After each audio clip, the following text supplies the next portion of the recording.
What up, Canes family? Thank you for joining me today. Thank you for clicking on this video. For those of you who did click on the video, first of all, I appreciate you. I mean, 2 days after one of the most painful losses in Miami history, I wouldn't want to click on anything Miami related right now either. But then again, some of us are like me, some of us are masochists, and we want to keep scrolling through and looking at stuff. But either way, I appreciate you for your support. Please, as always, hit the like button, hit the subscribe button, all that good stuff. I don't know if Saturday was the worst loss in Miami history. It's hard to eclipse that 2002 Fiesta Bowl. I mean, nothing beats getting robbed of a national championship, but this is a very close second in my opinion, just because we were not, we've had games where we were blown out, we were embarrassed, we didn't come to play, what have you. This was the first one that the win was literally taken away from us by our own head coach because of a bad decision.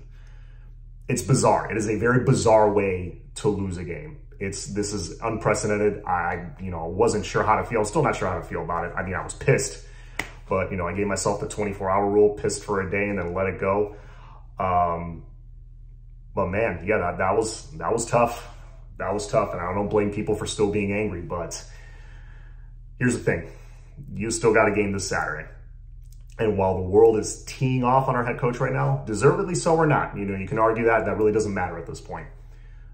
The sports world is clowning our team right now. We are getting ripped apart left and right by the media, by social media, by the trolls, by rival fans, everything. They are just piling on because whenever something like this happens, they take the opportunity to pile on. Paul Feinbaum, for example. I don't usually give that guy the time of day on my show, but I'll give these few seconds where he came out and said that this stupidity will transcend sports or some BS, whatever he said. It's like, listen, like, calm down, okay? First of all, that seems a little personal, which it's coming from the source. It's not surprising, but also calm down. But look, we're getting teed off on right now. If I have any message to the team right now, specifically to the leaders of the team, and some of these guys, they especially Tyler Van Dyke, he did not have the best game. I was very critical of him yesterday. But you guys, the leaders, TVD, Matt Lee, Cam, James, if I have any message to you guys right now is, what are you going to do about it? We're getting destroyed right now. Are you guys going to let it get to you? Or are you going to let it divide the team? Or are you going to take accountability, unite, and do something about it on Saturday night? Because Saturday night, we got the spotlight game. The brightest of lights will be on us in Chapel Hill. It's ABC, 7:30, going up against a hell of a quarterback and, a head coach in Mac Brown that has dominated us the last 5 years, has embarrassed us. And believe me, he's enjoyed it. You can see his face whenever he shook Manny Diaz's hand, or, when he beat Mario last year. Believe me, he enjoys this win more than any other win. Miami is everybody's Super Bowl. It's part of the reason Georgia Tech was able to beat us on Saturday. Miami's everybody's Super Bowl, okay? We better come ready to play. Whatever pain you were feeling before, yes, it sucked. It's been 2 days. Time to put it behind you. Time to refocus, get your asses to work, get those pads popping hard in Green Tree, because you got the biggest game of the season.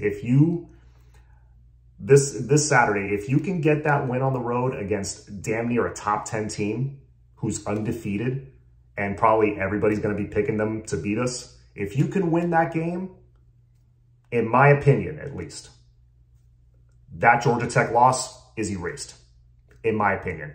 You may agree with me, you may think I'm crazy and tell me in the comments, fine, whatever. Sports fans, especially football fans, tend to get that amnesia real quick. If we can get that win, everybody's going to be on the 10-2 train again. Trust me. I've been a fan for a long time. Trust me. If we can beat UNC on the road, you fly up the rankings again. You're back in the teens. You get a huge win that's also a tiebreaker.